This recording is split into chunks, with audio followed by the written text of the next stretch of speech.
Hello, my name's Michalis Eleftheriou.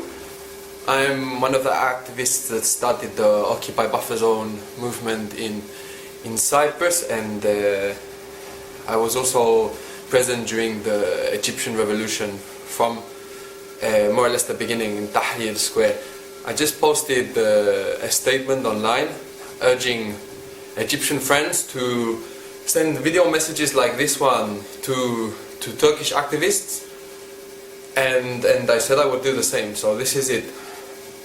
I think it's very important for us to learn from each other's experiences in this global uprising, which we know is not just about a park and it's not just about Turkey. It's about one system all over the world, and in this way it would be sad for us to repeat the same errors. Now Taksim is looking very much like Tahrir, unified and wonderful and full of energy, and the world is looking on with a mixture of excitement and sadness and pride and tears, and we're sharing this with you. There is some rumble, there is some comments from the army which are worrying, and I wanted to share with you the experience of the Egyptian revolution so that the same thing doesn't happen in Turkey. Most of what the world heard about the Egyptian revolution was some glorious photos and images like those which are coming out of Turkey at the moment, and since then it went quiet. Well, the Egyptian revolution so far has been a complete failure. Why?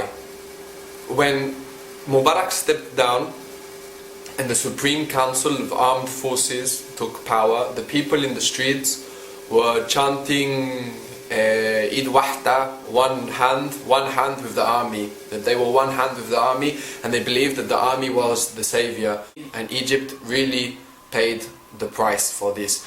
The army pretended to be the savior of the people, and of course if the army was going to take power, what they least wanted was a society like that starts a revolution. The army promised to hold power just for some months until they arranged elections. They had power for more than 2 years, during which they systematically worked to divide the country and create instability, to make people want these authoritarian power structures that now we're in the street saying that they don't represent us. I understand that people might feel like this could never happen in Turkey. I remember very well being in Tahrir and not ever feeling in my life such sense of unity, being 1 million people there risking our lives to stand together. I never would have imagined that 1 year later those same million people would have been killing each other in the streets, and that's what SCAF managed to do. Now, my point is only that we have to be very careful to not accept false victories. If your Prime Minister steps down tomorrow, it doesn't mean that we go home and it's the end of the fight, which for many Egyptian activists or people present in the protests, it meant this, for many of them. Any change that comes now out of these protests, like the Prime Minister stepping down, is planned. They will have a plan.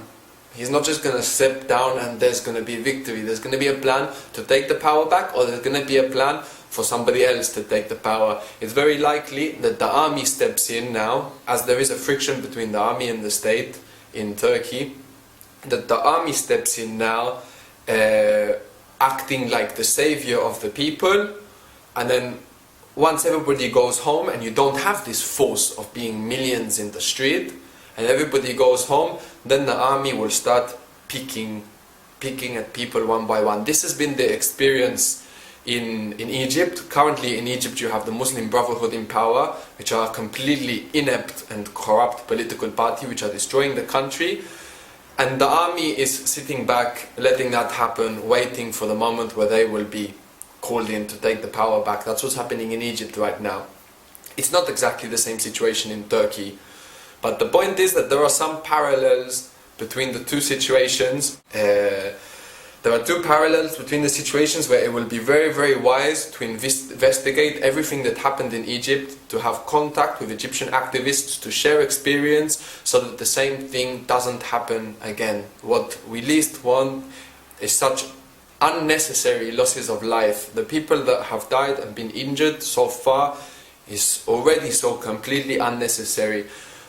To believe in a forced victory, it would be even more so.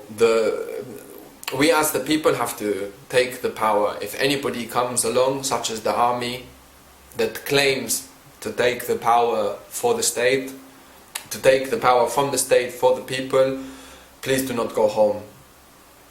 If the army steps in and takes power, there's no question, there's no two ways about it. It means bad news. That's my message from my experience in Egypt.